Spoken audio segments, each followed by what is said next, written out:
I'm going to preview the Baylor versus number 22 TCU women's soccer game, which will be played on September 29th at 1 p.m. Central Time on ESPN Plus. There will be last nights as well.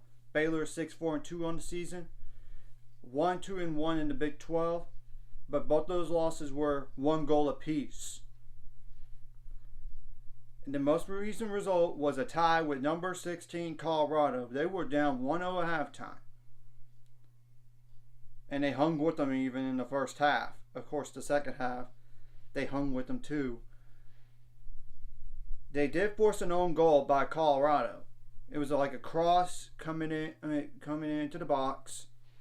And it was a Baylor offensive play right there. But the defender hit the ball and it went straight to the net. So I think the pressure of the Baylor player in the box hurt Colorado. But if the defender didn't get it, we probably would have scored.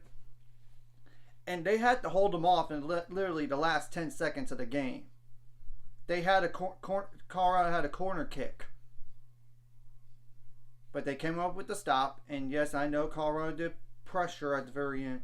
So I'd gladly take a tie with the number 16 team in the country. If you told me they were down 1-0 at halftime and they're not going to win, but they're going to actually tie, I would take it.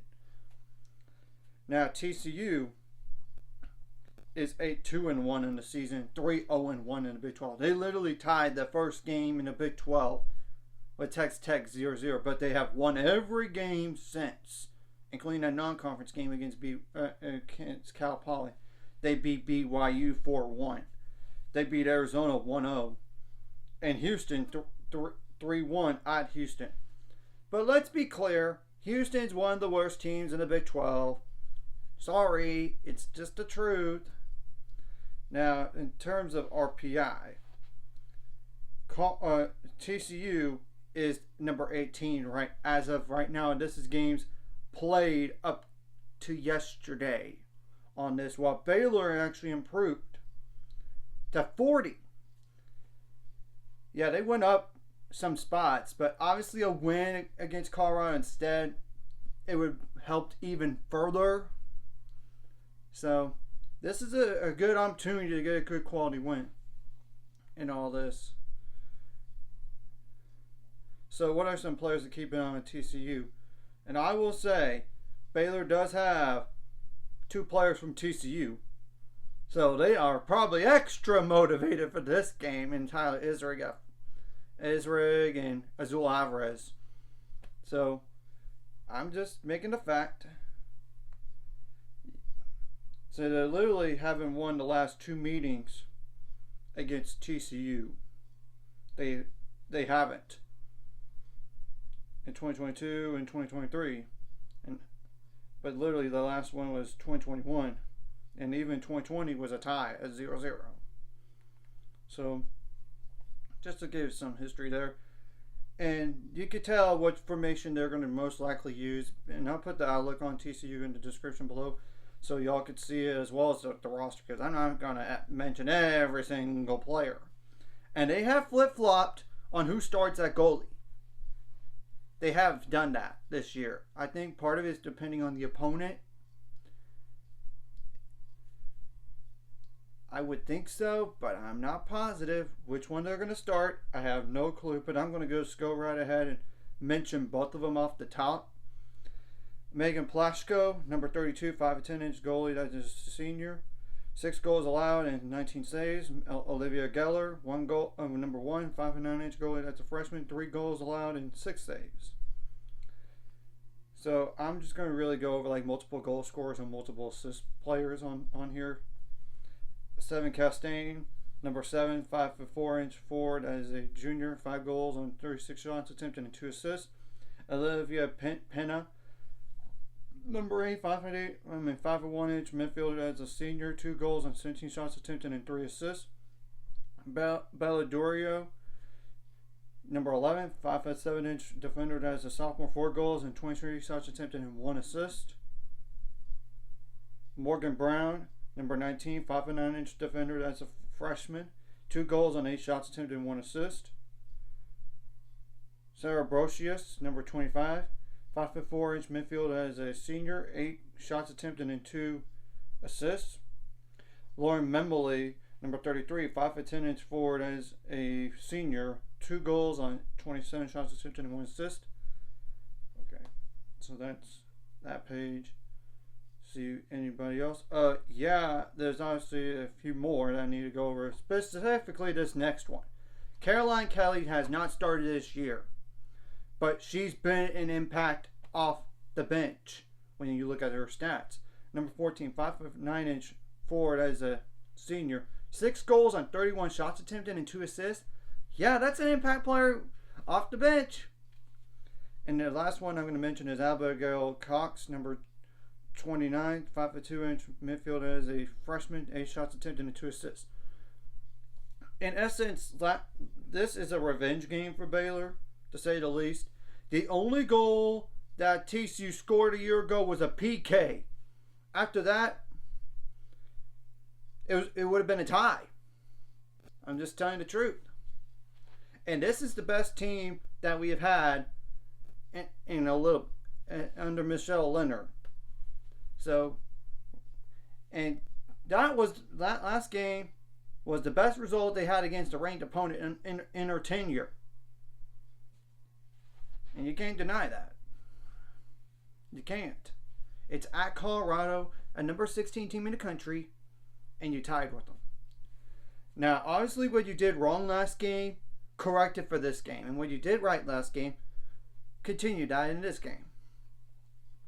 Obviously, you need to not have like an own goal on your like your defending end. That's one thing I did not mention up to this point in these previews here, but I'm going to go ahead and mention it. You don't want to have an own goal, which those things don't hardly ever happen. That's why I didn't even think about it, to be honest. In all this, you don't want to have a handball in the box or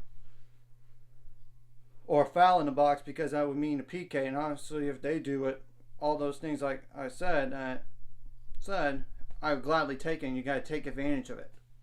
Simple.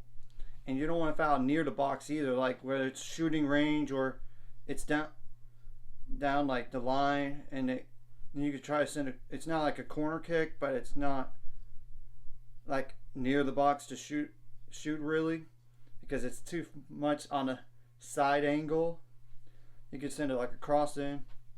So yeah, you don't want to foul there necessarily. Also, you could draw a foul. That's something else. And across the board, you can't rely on officiating the officials to call the game right. You gotta go ahead and make plays to win and not be out physical. And you gotta make adjustments on the fly, not just on offense, not just on defense, and not just in the midfield, but all areas, and not from first half to second half, but during those halves as well. So that's a few things. And you got to come off with energy. And luckily, TCU has to travel to Waco too, instead of TCU being at home and then have a short distance to travel. No, they have to travel too. And I know we're coming from Colorado, so it's just splitting hairs on the advantage, on the rest, and all this.